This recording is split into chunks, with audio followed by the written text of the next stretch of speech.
tous, dans cette vidéo, on va voir la différence entre un vecteur normal à une droite et un vecteur directeur d'une droite. Commençons, voici une droite D. Je vais essayer de représenter un vecteur normal à cette droite. Un vecteur normal, il est sous cette forme.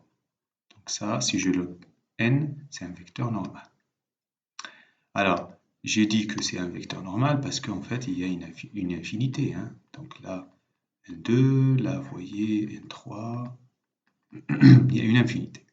Donc, par définition, le vecteur normal, il est orthogonal à tout vecteur directeur de la droite. Donc, maintenant, qu'est-ce qu'un vecteur directeur de la droite? Alors, on va prendre donc un vecteur directeur de la droite, c'est tout vecteur qui dirige la droite. Vous voyez? Ça, je vais l'appeler phi, c'est un vecteur directeur. Et la relation entre les deux, c'est qu'ils sont orthogonaux. Donc ça veut dire quoi? Ça veut dire que le produit scalaire de n et le vecteur v, c'est égal à 0. Ça, c'est quelque chose d'extrêmement important. Dans les exercices, si on connaît le vecteur normal à une droite et qu'on cherche le vecteur directeur, il suffit de prendre un vecteur qui soit orthogonal. Alors l'idée, c'est que en fait, quand je fais le produit scalaire, je trouve 0. Alors petit rappel, si j'ai un vecteur n de coordonnées AB, alors et v un vecteur de coordonnées, on va dire x, y, déjà le produit scalaire n scalaire v, c'est abscisse fois abscisse, plus ordonnée fois ordonnée. Donc c'est A fois X plus B fois Y. Donc la deuxième, c'est l'idée en fait de trouver un vecteur directeur ou bien un vecteur normal à partir de l'autre. Alors si N c'est un vecteur normal, vecteur normal à une droite, AD. Alors, comment je vais choisir V qui soit un vecteur directeur? Alors, je sais la relation que le produit scalaire doit donner 0. Donc, il suffit de switcher les deux coordonnées et mettre un signe moins devant l'abscisse ou l'ordonnée en fonction du vecteur normal. Regardez. Donc, ce vecteur-là, c'est un vecteur directeur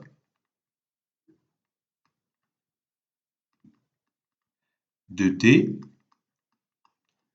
Et vérifiant si c'est bien produit scalaire égale 0, n scalaire V, ça fait, donc j'ai abscisse fois abscisse, donc c'est A fois moins B, plus A fois B.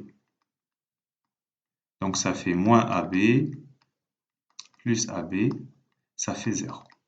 Donc cette idée, il faut la garder en tête pour faciliter la tâche dans l'exercice. Alors regardons un exemple, j'ai choisi un exemple là.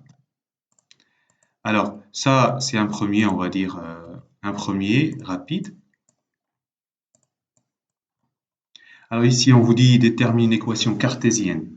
Donc équation cartésienne de la droite de vecteur normal n qui est pour coordonnées de moins 1 et passons par le point A. Donc directement, par définition, l'équation cartésienne est de la forme ax plus by plus c égale 0. Alors, le A, il est donné par les coordonnées du vecteur normal C2, donc c'est 2x, et B, c'est moins 1 fois y, plus C égale 0. Donc là, ici, j'ai oublié de rappeler avec A et B, on va dire N, le vecteur normal de coordonnées AB. Vecteur normal AD. Très bien, donc il nous reste le C. Donc le C, il va falloir le déterminer à partir du point A. Regardez, or A de coordonnées moins 2, moins 1 appartient à D. Donc, je vais pouvoir utiliser ces coordonnées. 2 fois moins 2, moins 1 fois moins 1, plus C égale 0. Et vous trouvez C égale 3 normalement. Donc, conclusion, C sur C, conclusion, l'équation cartésienne de cette droite, c'est 2x moins y plus 3 égale 0. Voilà. Alors, le deuxième exemple, déterminer une équation de la droite passant par le point 6 de coordonnées 6, 7 et que cette droite soit perpendiculaire à la droite d'équation. Alors, juste on va simplifier la tâche, on va présenter une droite. On va l'appeler, voilà, c'est cette droite noire. Hein. Si je l'appelle cette droite-là, 98, voilà, cette droite D. Donc c'est la droite D. Alors nous, l'exercice nous demande, on cherche une droite qui passe par un point de coordonnées 6, 7, ok, et qu'elle soit perpendiculaire à notre droite noire. Vous voyez? Donc, on cherche l'équation de la droite rouge.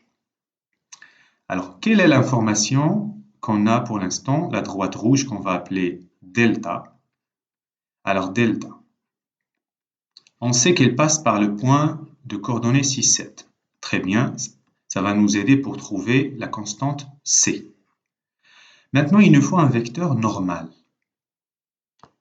OK? Alors, réfléchissons 2 secondes. Un vecteur normal à la droite rouge, il est de cette forme-là. Vous voyez?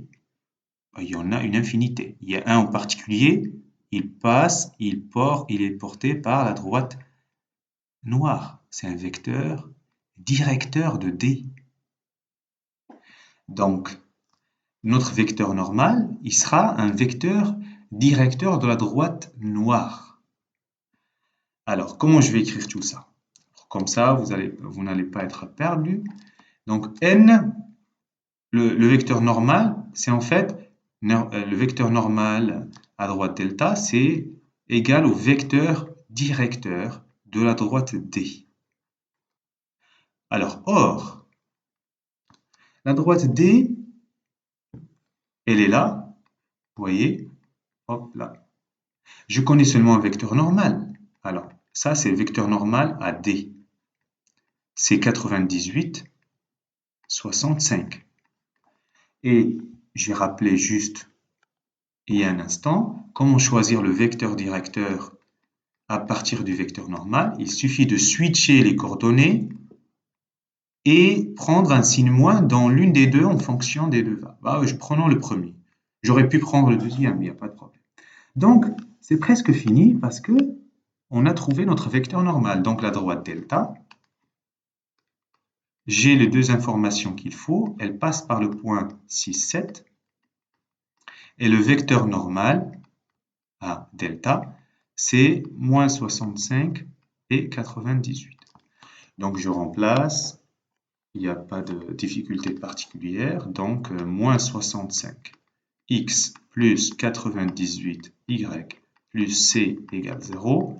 Et donc, comme tout à l'heure, hein, le point 6, 7 appartient à la droite delta rouge.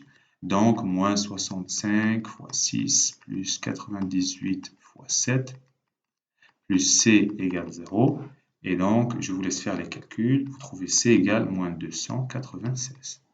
Et donc, conclusion, pour finir, conclusion, l'équation recherchée, c'est cartésienne, bien évidemment, y moins 296 égale 0.